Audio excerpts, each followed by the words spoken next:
He is a human being. He's not born of a virgin. He doesn't have wings. He's a human being, a descendant of David and Solomon. What's his role? I know some of them. And among them is a man who could potentially be the Mashiach, who is ready and prepared to bring about the final redemption and fulfill the promises. He's here. He may be listening to this broadcast. Jacob's descendants would see this angel descending into the future in the latter days. And we see this in the Western world. We see this in and I'm going to say this, I might get in trouble, but it's in the Christian church. See, I wanted to ask you, this is exactly what I wanted to ask you. And you know, you've written this book, and I was very, very impressed with it.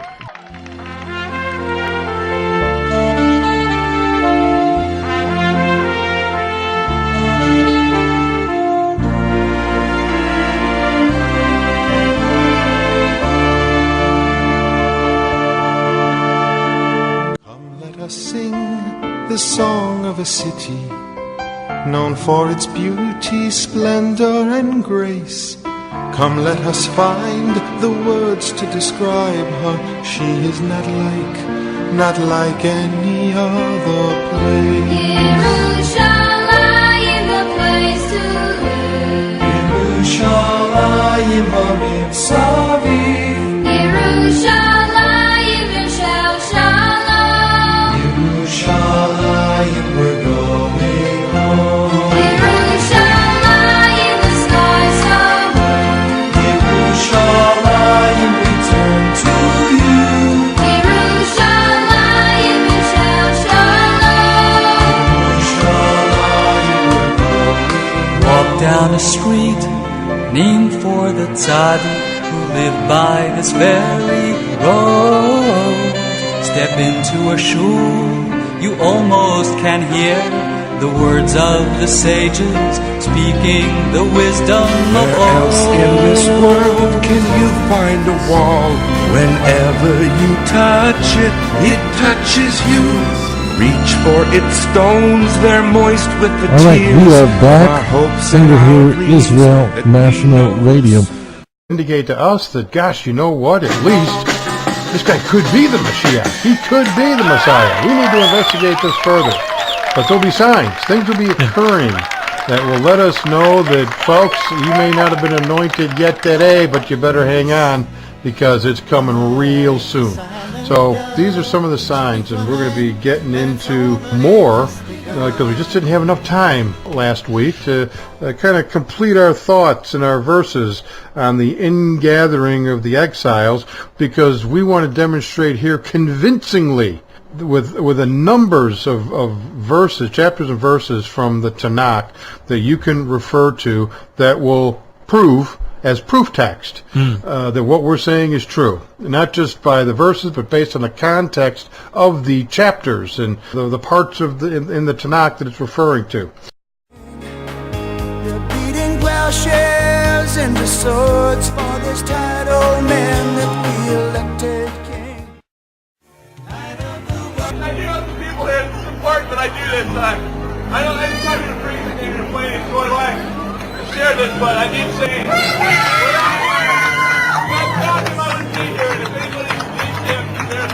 who's coming to build that temple?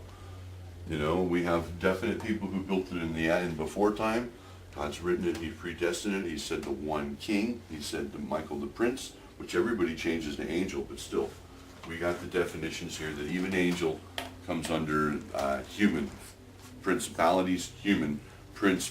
So however you're watching them and taking them in, not based on that's your responsibility. If you're getting them in a different sense, you have plenty of time to go search this stuff out. Don't tell other people that they're idiots because you watch something and it still uses the very form that they're human, but you took in their belief and their morality and their concepts of the matter, and they're totally taken you somewhere else. Michael is the tutelary prince. He's the hider. He has something. He's the harbinger. He's the forerunner. He has something, and he has the ability, the relationship with God, where the spirit, again, it would be an ensign, where the spirit of Aquila will rest on him.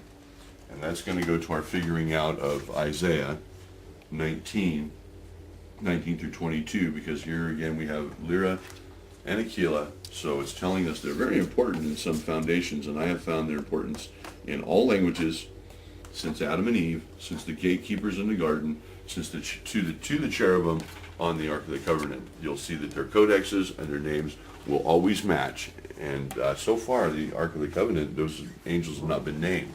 I mean, when you ask somebody, hey, what about that Michael movie? They go, oh, that was so cute, it was so cute. Their mentality is so warped. It has to be, because they can't continue that line and come up with any real evidence that matches the dictionary. Now, we see that the learning institutions have been giving us Twinkle, Twinkle, Little Star, How I Wonder What You Are, A, B, C, D, E, F, G, H, J, and those things don't match the values of the lexicons.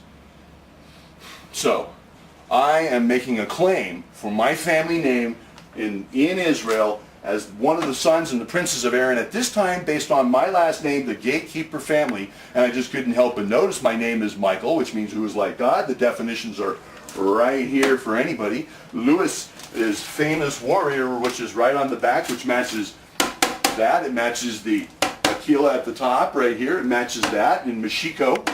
It matches national treasure. Do you see what's happening here, ladies and gentlemen, in my personal life? Laugh all you want, because if you were me, you would have had your thing on long ago on YouTube, see? So I waited a long time because I know they're practicing witchcraft on the princess of Israel. I'm not saying her name. And I know they're practicing witchcraft on the king of Israel. That's why they're coming out with the king's speech, Her Highness. Yeah, but I am in her right. It's my right, but I am the princess.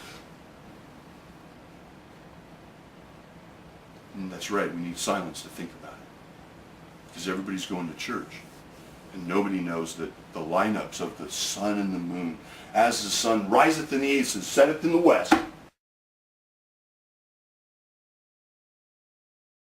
so shall the sign of the coming of the Son of Man be. Not that one, that's female, very important to discern.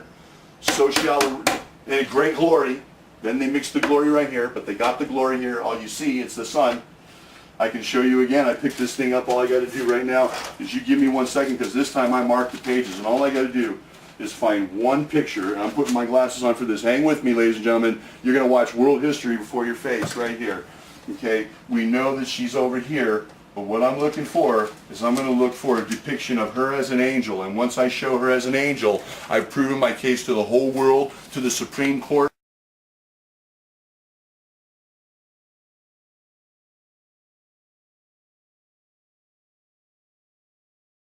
And everybody, and I will get the blessing of the Lord God Almighty, because He's ordained me for this. You see that female angel? You can never disconnect them from these different people. You got Aquila and Lyra. You have a princess who's actually thrown her entitlement aside. And she has no idea who her father is. And if I give this to a person that I've met, they have no idea I've been looking for this for 25 years. And so, that's why they tell you, if you read in the dictionary, when it comes to things like heir presumptives, that they're telling you that everybody has to use an insignia, and they've been using insignias all throughout history that actually add up to a human being for you to see.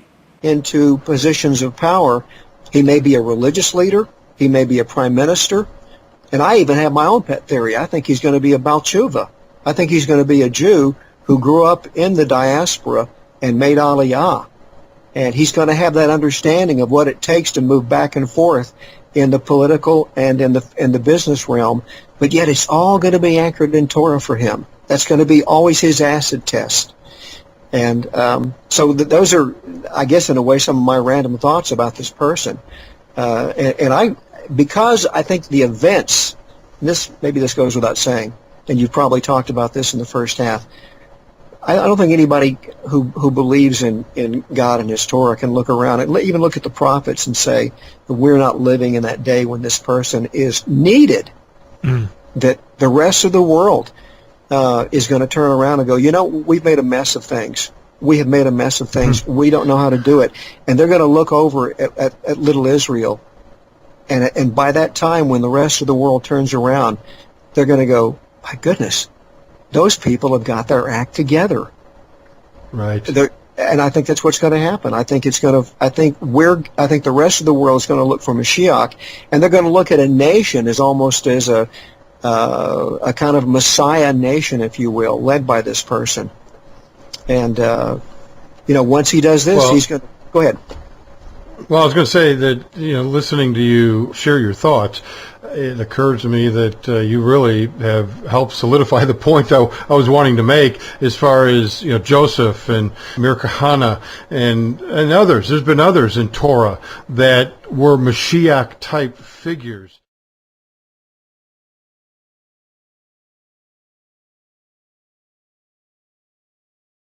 And even with all their greatness, can you imagine what this redemptive Mashiach is going to be like? I mean, certainly he's not going to be up on a stage performing.